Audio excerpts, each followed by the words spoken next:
I want to speak in defense of the body and suggest that we should take way more time for our bodies to heal after injury. Now, I'm saying this because a family member of mine recently broke his hip, and he was someone who would take these long bike rides almost every day, like a 26-mile bike ride at lunch, right? So a big part of his life. I understand how devastating a break like this would be, and the break was really bad.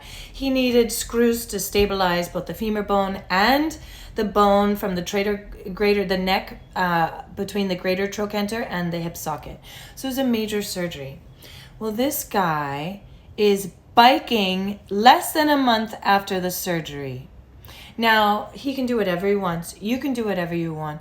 I'm not telling anyone what to do, but I will say that what I see is people disregarding the need of the body to have time to heal. And they're treating their body like an inconvenience, like if once that's out of the way, once that's done, then I can get back to my life.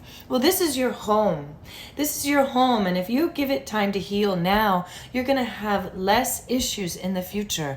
And the poor thing, like, I just feel for the bones. They've been through so much, and now they're being asked to, move again. And again, I'm no doctor, so he's probably been cleared by his doctors. Everything is probably fine. He probably feels no pain, and I'll talk to him and be like, it's fine.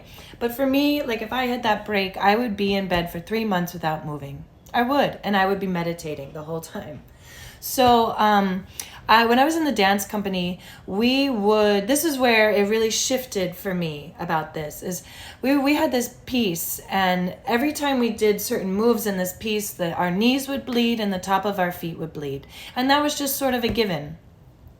And honestly, I thought I was cool because I had bloody feet and bruised knees and bruised shoulders, and it was like I was cool because I was putting the health of my body, I was putting the art before the health of my body, and I somehow got off on that a little bit, right? Well, and this is what a lot of people are like when they're exercising. They're like, yeah, it hurts, but I'm gonna keep going, Well, then this guy joined the dance company, and he called me out so good. And I was showing him the move, and I was like, well, when you do this move, the top of your feet are going to bleed, and then your knees are either going to bleed or get really badly bruised. And he was like, well, can we figure out a way to do it so that doesn't happen? And he would do that. He would figure out with all of his movement how to do it in a way that didn't hurt him. And that was mind-blowing to me. And it really shifted my perspective. And in another story, I twisted my ankle so badly in 2015, and I had 3 weeks before I was going to Europe. What did I do for those 3 weeks? I sat on the couch and I didn't move with my foot above my heart, and I was fine.